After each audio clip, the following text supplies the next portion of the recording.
Assalamualaikum warahmatullahi wabarakatuh. Perkenalkan, nama saya Maitza Putrika Kalsum, NIM 18231050. Pada kesempatan kali ini saya akan mempresentasikan hasil dari tugas metodologi penelitian. Judul yang saya pilih adalah pengembangan modul berbasis WebEd pada materi struktur dan fungsi tumbuhan IPA kelas 7. Latar belakangnya, model pembelajaran terpadu yang digunakan dalam penelitian ini adalah model WebEd.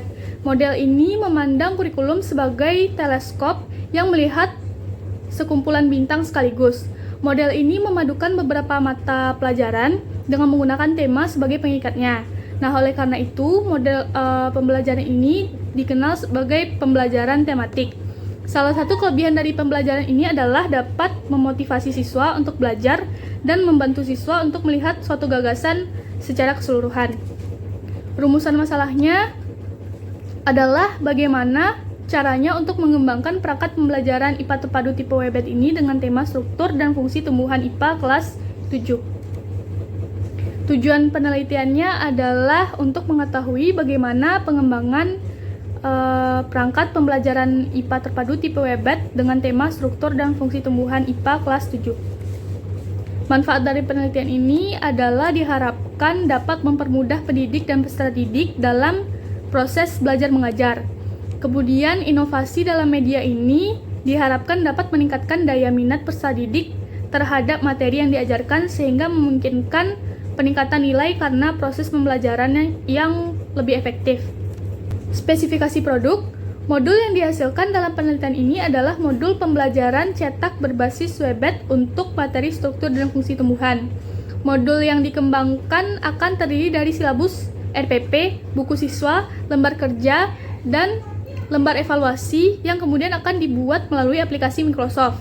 Nah, modul ini akan didesain dan dicetak berwarna, juga memuat animasi dan gambar dari objek yang diamati. Sedikit komik untuk mewakilkan percakapan tanya-jawab antar pendidik dengan siswa, dan beberapa game permainan kata untuk menjadikan pembelajaran semakin menarik bagi siswa.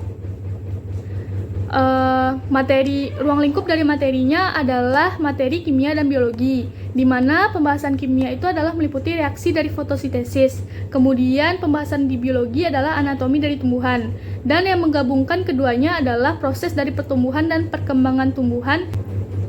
Metode penelitian yang digunakan adalah metode R&D, di mana meliputi yang pertama adalah pendefinisian, perancangan, pengembangan, dan yang terakhir adalah penyebaran.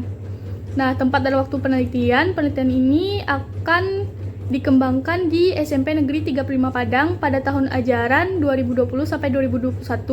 Subjek dari penelitian ini adalah yang pertama dosen jurusan IPA, FMIPA UNP, kemudian guru SMP Negeri 35 Padang. Objeknya adalah modul berbasis WebEd pada materi struktur dan fungsi tumbuhan IPA kelas 7.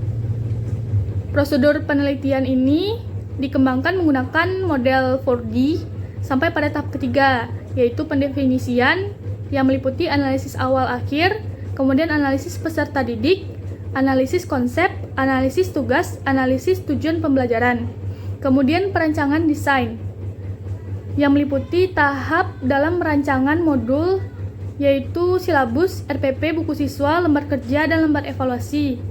Dan tahap ketiga yang terakhir adalah pengembangan atau develop, di mana di sini terliput antara uji validasi, revisi, uji praktikalitas. Jenis data dalam penelitian ini merupakan data yang diperoleh secara langsung dari dosen, guru, dan siswa SMP.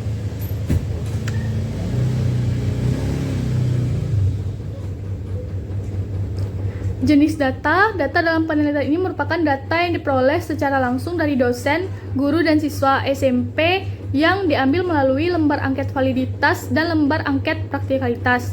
Pada lembar angket validitas, produknya berupa hasil validasi dari bahan ajar oleh validator yang ahli di bidangnya. Sedangkan pada lembar praktikalitas, produknya dihasilkan oleh guru dan peserta didik yang menyangkut kepraktisan dan keterlaksanaan produk yang dikembangkan. Instrumen dari penelitian ini adalah yang pertama lembar wawancara, lalu angket validasi, angket praktikal, analisis dari validitas modul. Kita menggunakan rumus nilai validitas, di mana jumlah skor yang diperoleh akan dibagikan dengan jumlah skor maksimal dan kemudian dikali dengan 100%. Rentang skornya 90-100% adalah sangat valid, 80-89 adalah valid, 60-79 adalah cukup valid, 0-59 adalah tidak valid.